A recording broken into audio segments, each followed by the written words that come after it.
What happened to Fairy Tail? It used to be one of the most popular anime in the industry. It was the face of Weekly Shonen magazine, and it was one of the most talked about anime for years. And now with the new sequel, 100 Years Quest, finally getting an anime, I'm sure a lot of people are expecting all of this to happen again. But that's not gonna happen. Unfortunately, Fairy Tail just isn't what it used to be. And having just reread the story from beginning to end, I can kinda see why. So in this video, I'd like to talk about where we are right now as far as Fairy Tail, how we got there, and what we can expect for the future of the series. So right now we have 100 Years Quest. Now, the manga is actually pretty popular. It's not in the main magazine, and it releases bi-weekly or something, but it's still popular. I'm a bit behind, but as a Fairy Tail fan myself, I have a lot of fun reading the sequel. Naturally, a lot of fans wanted it to get animated. Unfortunately, there's already a few problems. First off, they announced that it was getting animated like 3 or 4 years ago,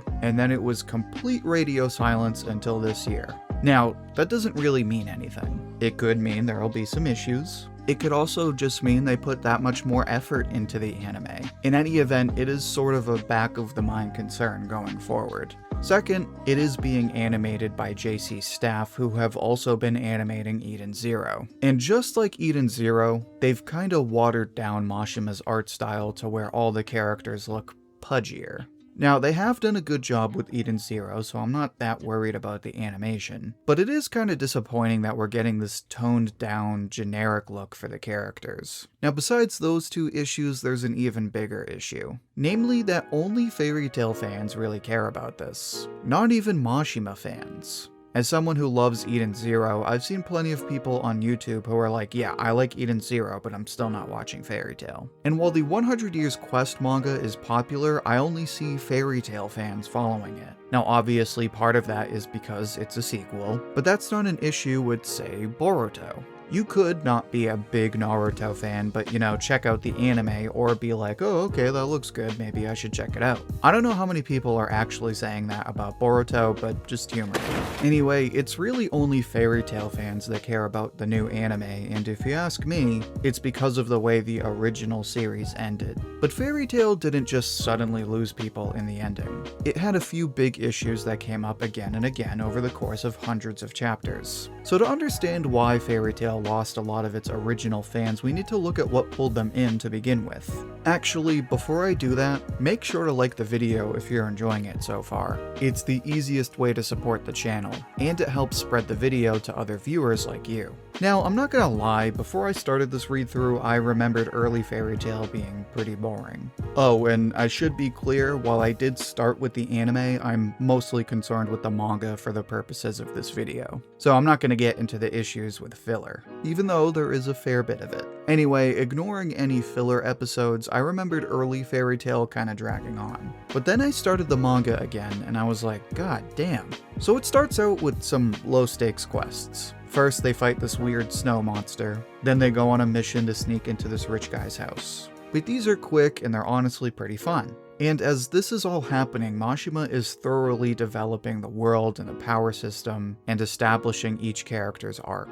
So the pacing in early Fairy Tail is honestly really good. It doesn't look like it on paper because it takes like 70 chapters to get to the first big arc, but when you're actually reading it, it just flies. Like, I read those first 9 or 10 volumes like nothing. I mean, you have Gray's arc where he gets his backstory as early as chapter 24. That's only 24 chapters, and we get one of the most iconic emotional backstories in the entire story. Then, right after that arc, we get the Phantom Lord arc where the guild we've come to know gets demolished. It seems like anyone might die, and we get another badass Dragon Slayer. After that is the Loki arc, which is also pretty emotional, but it's the arc after that where everything picks up. Because after that, we get the Tower of Heaven arc. And this arc has everything.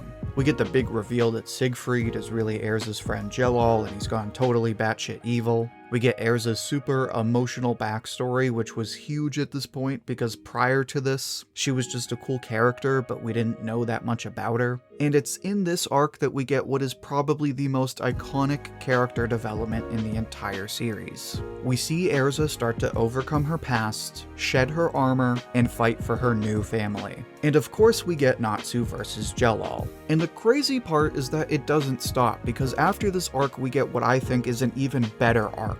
We get the Battle of Fairy Tail arc where everyone in Fairy Tail has to fight each other. We get a ton of cool fights, we get Laxus versus Mystagon, which looks gorgeous, even though it's only like a chapter. We get the big reveal that Mystagon is some form of Gewgle, making for a third Gewgle. And of course, we get Natsu and Gewgle versus Laxus, who is revealed to be a second generation Dragon Slayer. It is a great fight, and it's also at this point that Mashima's art improves as well, and we get a ton of great panels. Everything just clicks in this arc, and it all comes together to reach an even higher peak in the story. But, unfortunately, with every peak comes some lows. And it's in the following arc that we start to see some of Fairy Tail's more glaring issues. And it's kind of funny because when I watched the anime, this was actually one of my favorite arcs. But reading it now, I'm really not that crazy about Arasion Seis. It starts out pretty good. We get the introduction of new guilds, and of course,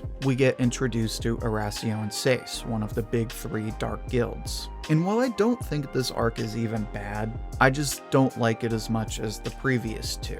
I think the villains are just okay. I think the fights end just as fast as they start, with a couple of them ending in kind of BS ways. Like for example, Lucy gets completely outclassed, but then one of the other mages is like, oh, so I know everything, so I'm gonna implant all this super powerful celestial mage knowledge in your brain because plot. And I was just like, what? So I thought that was pretty stupid. And yeah, this arc is kind of a letdown after the last one. The last one has great fights, and we get an emotional goodbye from Laxus. Arasion Seis has okay fights and some emotional moments, but nothing as good as we've seen before. And then we get into Edolas. Now Edolas I hated in the anime, and while I don't hate it as much now, I still think it's a bad arc. I think the fights suck, there's basically no good characters in this arc. We get new characters, but half of them are less cool versions of Fairy Tail characters. And the only Xseed characters I like are Happy's parents, and we only see them for like 10 chapters. There's no good villain, the fights suck, the plot is boring. Did I mention the fights suck? The only redeeming parts of this arc are that we get Happy's parents and we meet Panther Lily, who is actually really cool. We do get Mystagon's backstory, but again, he's just a much less interesting version of Gewgle. So we go from one of the best arcs in Fairy Tail to an okay arc, to Fairy Tail's first bad arc. Now, I would argue it's the only real bad arc, but still, considering the highs this series was riding, it's kinda depressing to think about. Thankfully, the story does pick back up in Tenro Island, where we go and have the S-Class trials and fight against Grimoire Heart. And I definitely like this arc better than Arasion Seis, but this arc has a lot of the same issues, and sadly, they don't really stop. In fact, they got even worse. I like the Grand Magic games, I like Tartaros, and despite its issues, I do like the final arcs, but these issues don't go anywhere, and by the time you get to the final arc, they kinda get to their worst. Now, before I list them out, let me just say that this next part of the video will definitely contain some spoilers. So first off, this isn't a spoiler thing, but fan service is a big problem. Now granted, any anime fan should be used to it by now, but in Fairy Tail, it's very in your face. I mean, everyone remembers the chapter where Mashima was like, okay, so I'm just gonna have everyone do pinup shots for the whole chapter. And while there's a bunch of other examples, the worst one is Lucy by far. Which is a shame because I liked Lucy much better in early Fairy Tail. She was kind of a girlier version of Ellie from Rave.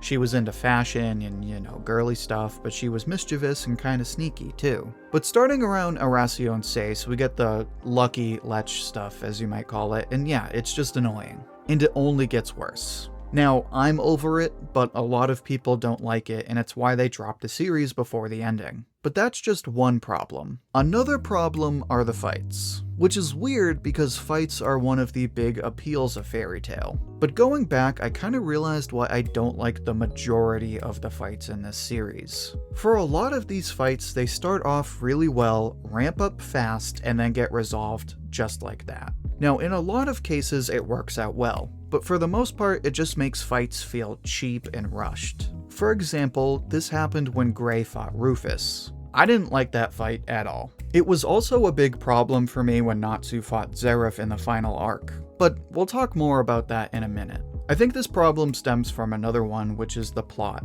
Mashima has admitted that he didn't plan out most of the story and that after a certain point, he just made it up as he went along. Now, I will say, for someone who was doing that, I think in general he ties everything together really well. But there's also a lot of plot points that just feel rushed or plain forgotten. Like you have the reveal for Igneal and the other dragons. Mashima gives a perfectly rational explanation, but I just thought it was dumb.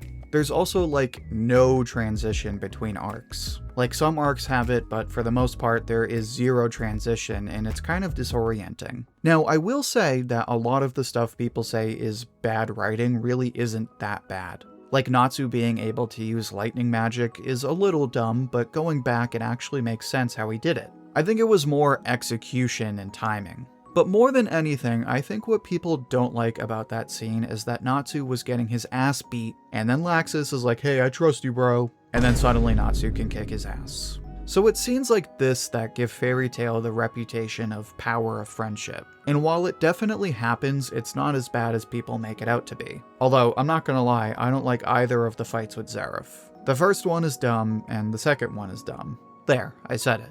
But anyway, those are the big issues. Fan service, fights, writing, and friendship. It kinda hurt the ending to where Fairy Tail fans like it, but by this point, people who didn't like those things when they were happening before didn't bother to see Fairy Tail through the very end. Which brings us to the state it's in now. To this day, it's still an iconic series, and people still hold a special place for it. But it gets memed on by non-fans, and it's really only Fairy Tail fans that still read the new stuff. Not even people who just like Rave or Eden Zero. But that doesn't discount everything that people liked about it before.